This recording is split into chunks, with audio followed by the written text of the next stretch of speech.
कोणी किती अफवा पसरवल्या, लाडकी बहीण योजना बंद होईल, पण मी सांगतो लाडकी बहीण योजना कधी बंद होणार नाही।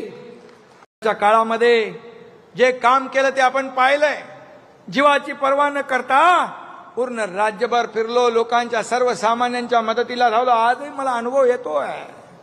लोक रस्त्याच्या दुतर्फा असतात उभे, सभेत असतात, गच्चीवर असतात, टेरेसवर असतात, घरात असतात, सगळीकडे उभे असतात।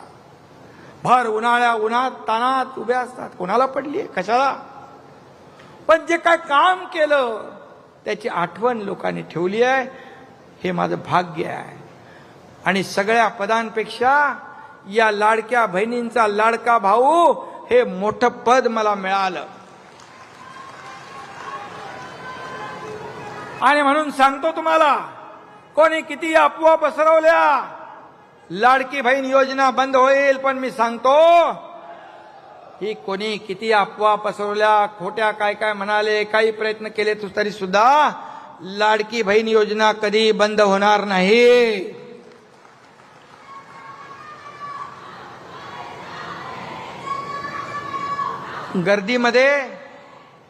गर्दीमध्ये जेव्हा गर्दीमध्ये माझ्याकडे काही लोक यायचे, तर गर्दीमध्ये कुठं टेबल, कुठं काय धरायला, कुठे फाईल धरायला, गर्दीमध्ये लोक यायचे मला लेटर घेऊन, लोकांच्याच पाठीवर फाईल ठेवून सही करणारा, जगाच्या पाठीवरचा पहिला मुख्यमंत्री होण्याचा मान देखील मला मिळाला।